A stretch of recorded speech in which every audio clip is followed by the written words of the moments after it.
Good morning, everyone.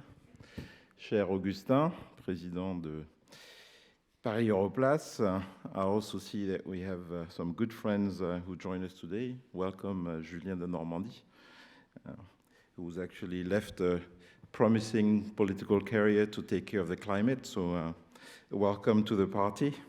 Welcome to all of you, and welcome this community for sustainable finance. Welcome to this 8th edition of the Climate Finance Day. This edition for us is a milestone.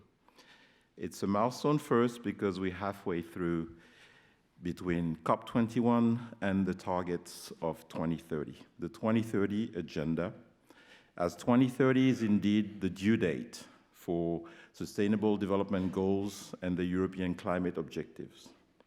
Hundreds of pledges and commitments have been made by the financial sector since 2015. It is time now to take a step back, and make a midterm evaluation and assessment on the contribution of the financial sector to those goals. It is probably not necessary to remind you that carbon neutrality and financial flows with carbon neutrality was mentioned in the Article 2 of the Paris Agreement. To that end, I actually invite you to read the Global Update report on climate finance that was produced by Finance and published 2 days ago by Finance for Tomorrow in partnership with Climate Change and the French Sustainable Finance Observatory, which provides also a focus on the French market. We all know that the economy doesn't change fast enough to tackle climate change and protect our common future. This is one of the purposes of the Climate Finance Day today, to gather all stakeholders to work collectively to share the solutions. And solutions, I guess, will be the key word of the day, not only at France's scale, but only in Europe and at a global scale. So I would like to extend a special thank you to our partners for Finance Montréal, or Finance Montréal, should I be Québecly correct, who are here today and visit us today in person. We announced last May a partnership with Finance Montréal between our two financial centers. It is dedicated to sustainable finance with a goal to stimulate the strategic commitment of the two financial centers by promoting best practices and the sharing of experience between our members. These type of partnerships demonstrate that we all engage at a global level towards sustainable finance. It is important because we need to accelerate collectively, and the breadth of the change from business as usual is so important that it may lead to difficult choices to be made. Change may mean arbitrage in our asset allocation, considering not only the greenhouse gases, but also the environmental and social impact and consequences.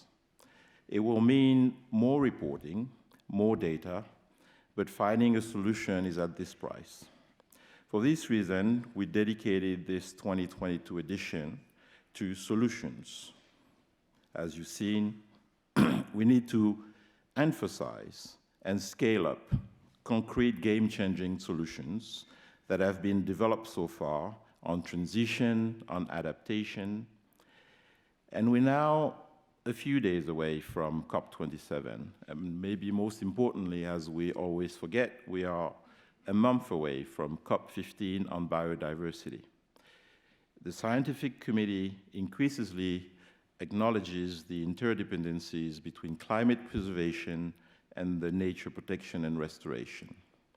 The Paris Financial Center has worked on the subject in the recent period. For example, in June, we organized with the business association Entreprises pour l'Environnement, chaired by Patrick Pouyanné, a conference dedicated on solutions and action for nature.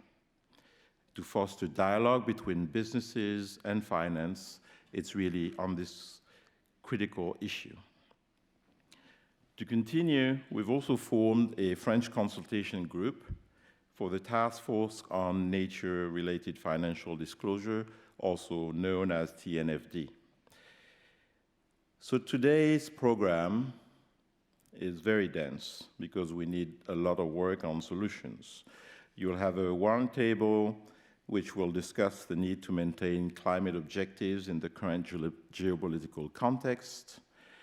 Actors will also explain how net zero commitments lead to concrete action. We also will talk about ESG talent. The urgency of the issues we face today need a general upskilling on sustainability. Experts will also address the role of innovation and fintech in sustainable finance. And I'm also very glad to announce that we'll be announcing the laureates of the 5th edition of the FinTech for Tomorrow Challenge this afternoon. Biodiversity, financing of nature-based solutions, and resilience will also have their own session today. And so will retail investors that are strong stakeholders pushing financial actors to move faster and to propose new products that meet their sustainable expectations. Those who want to have concrete examples on impact finance could also attend the dedicated roundtable this afternoon. On that topic, I would like to thank all of the members of Finance for Tomorrow and others of the Paris market involved in the working group coordinated by Finance for Tomorrow on impact and supported by the Ministry of Finance. The Paris Financial Center has developed concrete evaluation tools with this working group that will help to not only develop impactful actions, but also to promote the French vision on the subject. Last but not least, our aim is to ensure a global vision on climate issues. So this is why we also have a panel dedicated to the climate finance for developing countries. Finally, Finance for Tomorrow had 5 wonderful years of intensive development, cooperation, and action for Paris Financial Center. It concretely put Paris on the map when we were talking sustainable finance and helped develop Paris' thought leadership on climate and environmental matters. It created a new way to move together at a global scale in an inclusive way with all stakeholders and promoted breakthrough ideas looking in the direction of an inevitable yet desirable change. The changes achieved are irreversible on this Paris finance place. And despite many setbacks, past or future, in the collective commitment, I keep hope for 2030 that we will be able to shift the trillion. Thanks again for being here today, and enjoy your day. Thanks.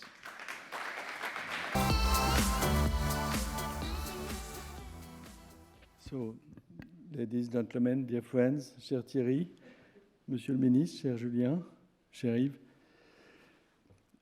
we are very happy to be with you today, and as the chair of Paris EUROPLACE, I'm very pleased to join my voice to open and welcome you for this 8th edition of the Climate Finance Day. So development of sustainable finance is not a problem today. It is currently gathering a renewed and hopefully decisive momentum by most countries towards reaching a redefined economic and social model focused on the necessity to better accompany the social needs as well as the environmental goals and the objective of the carbon neutrality in 2050. These new priorities will require major investments. I will not give you all the figures, but they are so impressive that it's not necessary to develop how big is the challenge to find money to finance all these defies. All these investments need to be organized on a collective basis by organizing the dialogue and the joint contribution of public authorities, corporate world, and financial centers. Paris EUROPLACE, which gathers all active players of the Paris International Financial Center, we have more than 700 members, including our innovation and sustainable finance branch. So we gather corporate, banks, insurance companies, asset managers, lawyers, consulting companies, as well of some NGOs and public authorities. We, at Paris EUROPLACE, organize this dialogue and define the necessary strategy on the higher level. We are at the forefront of the necessary dialogue. Paris EUROPLACE initiatives regarding sustainability are based on long-term, deeply anchored views. More than 20 years ago, we considered the urgency to have a collective approach towards sustainable finance. In 2015, we consolidated our initiatives thanks to the COP21 held in France with the Paris Agreement and the organization of our first Climate Finance Day before the launch of 2017 initiative for Finance for Tomorrow.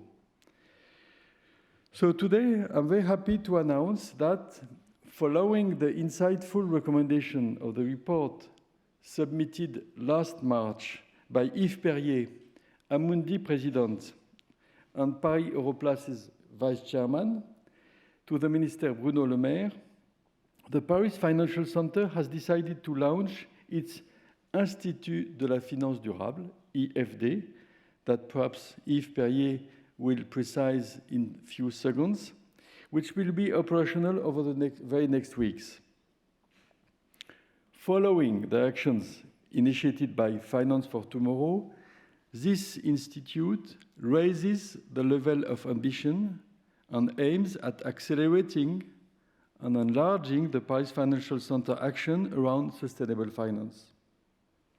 We are convinced that with stronger ambitions and a larger coordination across investors and corporates with the policymakers, we will be in a better position to contribute to the achievement of the Sustainable Development Goals, including a net zero economy in 2050, a proper assessment of the key concept of impact, the promotion of a just transition towards a more sustainable and social economy, as well as the preservation of the biodiversity.